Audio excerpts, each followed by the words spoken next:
नमस्कार, जोहार। मैं मानसी गुप्ता और आप देख रहे हैं न्यूज झारखंड। समय हो चला है देश दुनिया की बड़ी खबरों को जानने का, उनसे अपडेट होने का। तो चलिए जानते हैं आज की बड़ी खबरों को। शाह बोले, पहलगाम हमला करने वाले 3 आतंकी ढेर, इनके नाम सुलेमान, फैजल और जिब्रान।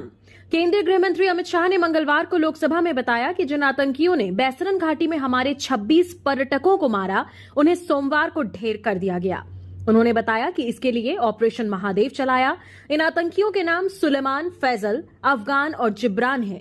सुलेमान लश्कर का कमांडर था। इसके ढेरों सबूत हैं। अफगान और जिब्रान ए श्रेणी के आतंकी थे। ये तीनों पहलगाम हमले के आतंकी थे और तीनों मारे गए। हिमाचल में बादल फटा, घरों में घुसा मलबा।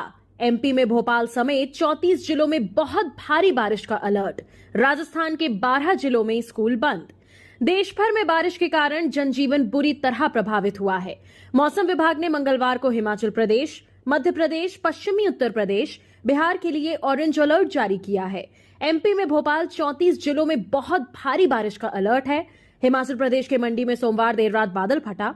अब तक 3 लोगों की मौत हो गई और 2 अन्य लापता हैं। 15 से ज्यादा लोगों को रेस्क्यू किया गया। चंडीगढ़, मनाली और मंडी जोगेंद्रनगर 4 लेन बंद हो गया है। भूस्खलन और पानी के तेज बहाव से कई घरों में मलबा घुस गया। राजस्थान में भारी बारिश से कई जिलों में बाढ़ जैसे हालात हो गए हैं।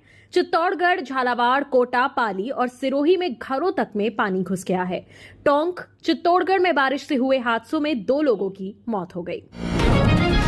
15 लोग बताइए जो जिंदा लेकिन लिस्ट से नाम कटा।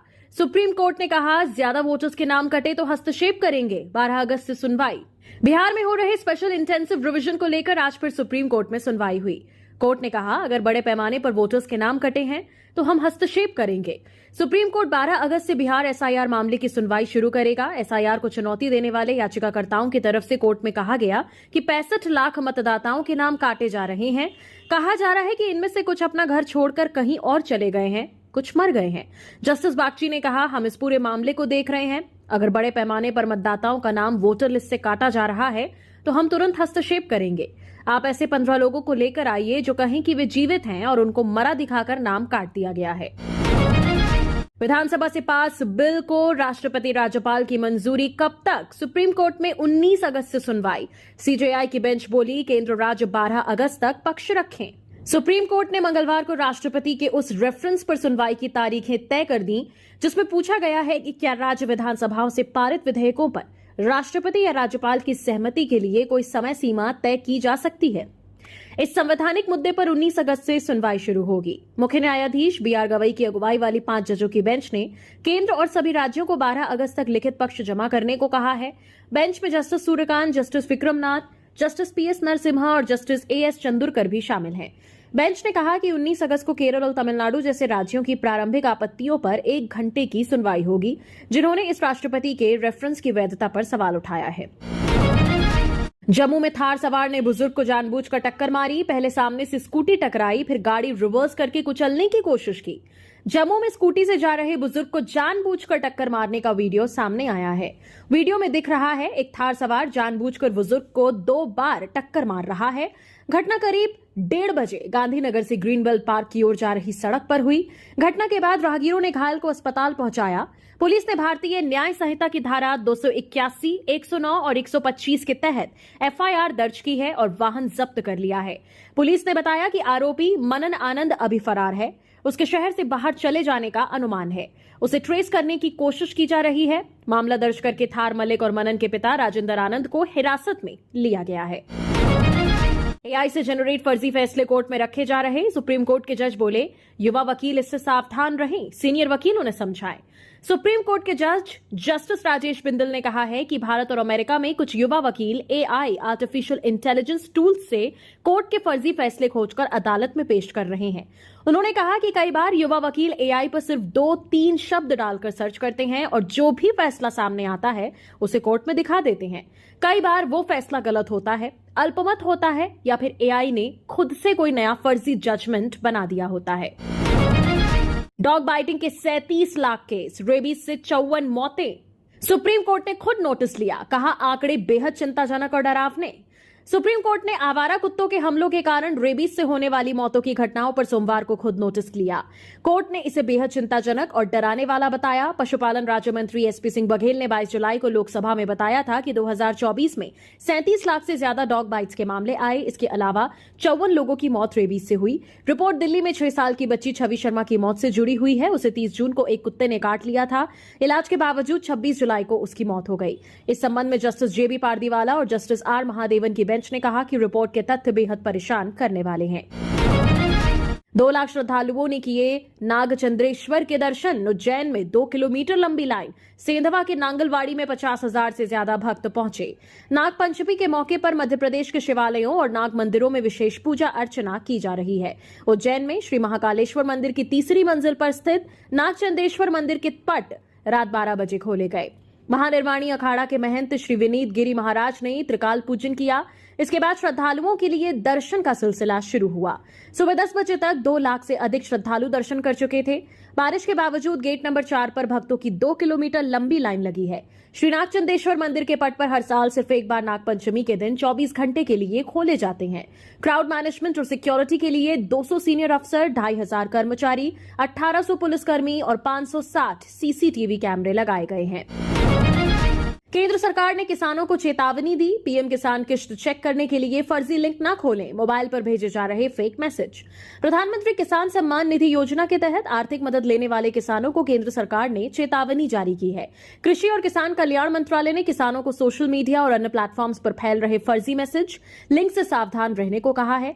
साइबर ठग फर्जी मैसेज किसान सम्मान निधि की किश्त चेक करने या अतिरिक्त लाभ का लालच देकर किसानों के बैंक खाते से जुड़ी निजी जानकारी मांगते हैं, फिर चुराए गए पर्सनल डेटा से किसानों के साथ ठगी करते हैं। फिंगरप्रिंट के जरिए कर सकेंगे यूपीआई पेमेंट। जल्द मिल सकती है नई सुविधा। अभी लेन देन के लिए पिन का इस्तेमाल होता है। यूपीआई यूजर्स जल्द ही फेस या फिंगरप्रिंट के जरिए पेमेंट कर पाएंगे। मीडिया रिपोर्ट्स के अनुसार यूपीआई को ऑपरेट करने वाली एजेंसी एनपीसीआई बायोमेट्रिक के जरिए पेमेंट की सुविधा देने की तैयारी कर रहा है। इसके बाद यूपीआई पेमेंट करने के लिए पिन की जरूरत ऑप्शनल हो जाएगी। बायोमेट्रिक पेमेंट में पहचान, फिंगरप्रिंट, फेस आईडी जैसी अनोखी शारीरिक विशेषताओं से होगी। ये पिन या पासवर्ड से ज्यादा सुरक्षित और आसान है क्योंकि इसे कॉपी करना मुश्किल है। जैसे आप अपने स्मार्टफोन को फिंगरप्रिंट और फेस आईडी के जरिए अनलॉक कर पाते हैं। National payments corporation of India यानी एनपीसीआई इस अपडेट पर काम कर रहा है। वो चाहते हैं कि यूपीआई पेमेंट और सुरक्षित और सुविधाजनक हो। हालांकि सटीक तारीख का ऐलान नहीं हुआ है। कुछ महीनों में यूपीआई एप्स में ये अपडेट दिख सकता है। ऑपरेशन सिंदूर के दौरान पुंछ हमले में अनाथ हुए 22 कश्मीरी बच्चों की पढ़ाई का खर्च उठाएंगे राहुल गांधी। उत्तर प्रदेश की अमेठी से सांसद राहुल गांधी ने एक बड़ा फैसला लिया है। लोकसभा में विपक्ष के नेता ने कहा कि वो 22 बच्चों को गोद लेंगे। ये वे बच्चे हैं जिन्होंने पहलगाम हमले के बाद हुए भारत पाकिस्तान संघर्ष में अपने माता पिता को खो दिया। राहुल गांधी ने कहा कि 22 अप्रैल को हुए पुंछ के आतंकी हमले में बच्चों के माता पिता मारे गए और वे अनाथ हो गए हैं। जम्मू कश्मीर कांग्रेस के प्रमुख तारिक हामिद कर्रा ने कहा कि राहुल गांधी इन सभी 22 बच्चों की पढ़ाई का पूरा खर्च उठाएंगे। ये सारे बच्चे पुंछ के रहने वाले हैं। इन बच्चों ने पाकिस्तानी गोलीबारी में अपने माता पिता या परिवार के इकलौते कमाने वाले सदस्य को खो दिया है। 1 अगस्त से लागू होंगे यूपीआई के नए नियम। एक दिन में 50 से ज्यादा बार बैलेंस चेक नहीं कर पाएंगे। ऑटो पे का समय बदलेगा। अगर आप यूनिफाइड पेमेंट इंटरफेस यानी यूपीआई ऐप से बार बार बैलेंस चेक करते हैं तो 1 अगस्त से ऐसा करने में आपको परेशानी हो सकती है। 1 अगस्त से आप एक दिन में 50 से ज्यादा बार यूपीआई ऐप के जरिए बैलेंस चेक नहीं कर सकेंगे। ये बदलाव यूजर्स, बैंकों और मर्चेंट सभी के लिए है। एनपीसीआई का कहना है कि यूपीआई सिस्टम पर बहुत ज्यादा लोड पड़ रहा है, खासकर पीक आवर्स सुबह 10 से दोपहर 1 बजे और शाम 5 से रात 9:30 बजे में। बार बार बैलेंस चेक करना या ट्रांजैक्शन स्टेटस चेक करने से सिस्टम स्लो हो जाता है। हाल ही में अप्रैल और मार्च 2025 में यूपीआई में 2 बड़े आउटेज, सिस्टम डाउन होने की घटनाएं हुए जिससे करोड़ों यूजर्स को परेशानी हुई। इन बदलावों से सिस्टम को तेज, भरोसेमंद और बिना रुकावट वाला बनाने की कोशिश है। कई किसानों की आय हुई दोगुनी। सरकार ने स्वामीनाथन आयोग की सिफारिशें लागू की। शिवराज का दावा। कृषि मंत्री शिवराज सिंह चौहान ने मंगलवार को संसद में कहा कि कृषि क्षेत्र में सरकार द्वारा उठाए गए कदमों से कई किसानों की आय दोगुनी हो गई है। उन्होंने कहा कि मोदी सरकार ने स्वामीनाथन आयोग की सिफारिशों को स्वीकार कर लिया है। इसके तहत अब किसानों की उत्पादन लागत में 50% लाभ जोड़कर कृषि उपज के लिए एमएसपी तय की जाती है। आरबीआई 1 अगस्त को करेगा 32,000 करोड़ रुपए की सरकारी प्रतिभूतियों की नीलामी। सेटलमेंट 4 अगस्त को। भारतीय रिजर्व बैंक 1 अगस्त को 32,000 करोड़ रुपए की सरकारी प्रतिभूतियों की नीलामी करने वाला है। इस फैसले का उद्देश्य दीर्घकालिक बॉन्ड्स के दोबारा निर्गम के जरिए सरकार के बाजार उधार का प्रबंधन करना है। इस नीलामी का निपटान 4 अगस्त 2025 को किया जाएगा। क्रेडिट कार्ड बिल नहीं चुका पा रहे भारतीय, बकाया राशि 44% बढ़कर 33,846 करोड़ पहुंची। एक साल पहले ये 23,475 करोड़ थी। भारत में 91 से 360 दिन तक का बकाया क्रेडिट कार्ड पेमेंट एक साल में 44.34% बढ़ा है।